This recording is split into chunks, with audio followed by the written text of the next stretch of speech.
Bonjour, bonsoir, bienvenue pour le journal de bord de ma 16e semaine en prépa. Nous sommes le lundi 18 janvier et il est très exactement 18h46. J'ai complètement oublié d'enregistrer hier. Voilà, j'étais un peu claqué, je dois vous l'avouer, du coup ça a complètement sauté. Du coup je le fais aujourd'hui, ça fait beaucoup de du coup dans une phrase et ça doit faire beaucoup de fois que je le dis dans mes vidéos. Bref, qu'est-ce qui s'est passé la semaine dernière du coup? C'était cool. Je vais essayer d'abréger aujourd'hui parce que voilà, je vais essayer de encore compresser ce qu'il y a dans le journal de bord. En maths, on a fini l'algèbre, on a entamé l'arithmétique dans Z, avec des entiers, des trucs avec les divisions euclidiennes, critères de divisibilité, euh, quelques trucs, voilà. Il y a un peu de notions d'algèbre qui ressort avec, on fait des trucs avec des groupes.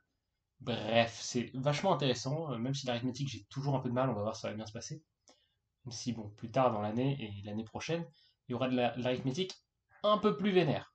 Physique, on a fini le chapitre sur les filtres et on a entamé la chimie, voilà. Et on a pu le sentir, en tout cas je l'ai senti parce que j'étais au premier rang, quand le prof a dit nous avons fini le chapitre, nous allons en entamer un nouveau. Les deux, trois avec moi qui étaient au premier rang, on a tous vu le sourire du prof se dessiner sous son masque. Vous voyez, ce sourire machiavélique qui ressort même à travers le masque. Mais il était là. Et du coup, on a très vite compris qu'on aurait le nouveau chapitre de chimie. J'aurais un peu de mal à dire. C'est cinétique, chimique du coup, mais c'est un peu vaste comme mot. Bref, on est encore au relatif début du chapitre, on va dire. Je crois qu'on a commencé vendredi. En français, j'ai eu ma colle vendredi, aussi, du coup, le matin de 8 à 9. Ça s'est relativement bien passé, j'ai eu 10. La prof est relativement contente. J'avais une problématique relativement étrange, pas étrange, dérangeante. Voilà. Je devais parler d'un texte de Schopenhauer et tout. Donc Schopenhauer, c'est le mec, il a vraiment envie de se buter constamment et de buter les autres apparemment. Il est ultra pessimiste. Et du coup, ma problématique, c'était malgré tout, non, la vie vaut-elle malgré tout la peine d'être vécue? Et la prof a kiffé ma problématique, hein. Donc voilà, comme quoi la force de vivre, ça passe par des trucs pas top top.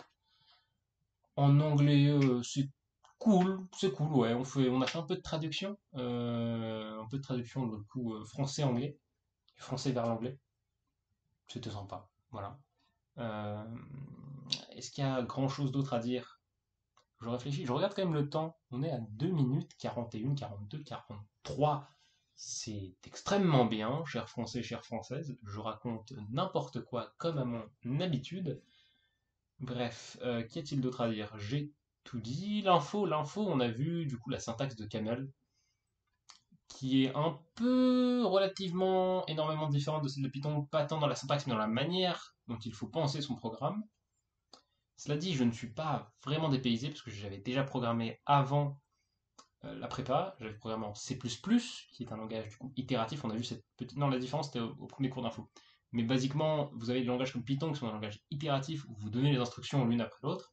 Et vous avez des langages fonctionnels comme, comme Camel. Et la différence c'est que dans un, on dit de faire des instructions, et dans l'autre, on dit que selon l'entrée, on renvoie ça.